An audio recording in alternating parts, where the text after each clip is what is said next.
Interview দিয়ে ফিরে আসার পথেই সুন্দরের হাতে কিডন্যাপ হলো সুদীপা। হ্যাঁ বন্ধুরা, এমনটাই দেখতে পাবো আমরা অনুরাগের ছোঁয়া ধারাবাহিকের আগামী পর্বগুলোতে।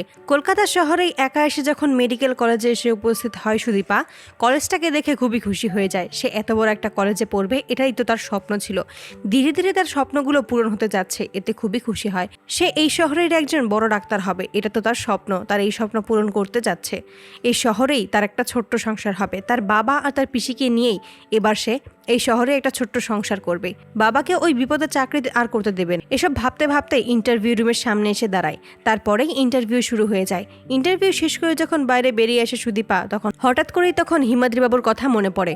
আর বাবার ওপর খুব অভিমান করে সুদীপা। তার বাবা তার সাথে ইচ্ছে করে এখানে আসেনি, তার কাজ ফেলে তার বাবা যে তার ফোনটা ইচ্ছে করে তুলেনি, এটা খুব ভালোভাবেই সুদীপা বুঝতে পারে। তাই তার বাবার সাথে সে কোনো কথাই বলবে না, এমনটাই মনে মনে প্রতিজ্ঞা করে। তার বাবা যতই চেষ্টা করুক না কেন, তার অভিমান এবার আর ভাঙাতে পারবে না।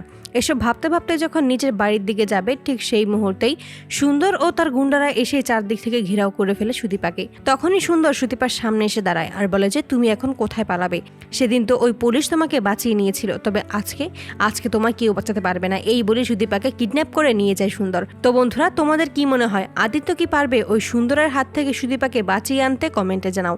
আর নিয়মিত আপডেট পেতে আমাদের চ্যানেলটি এক্ষুনি সাবস্ক্রাইব করে পাশে থাকো। ধন্যবাদ।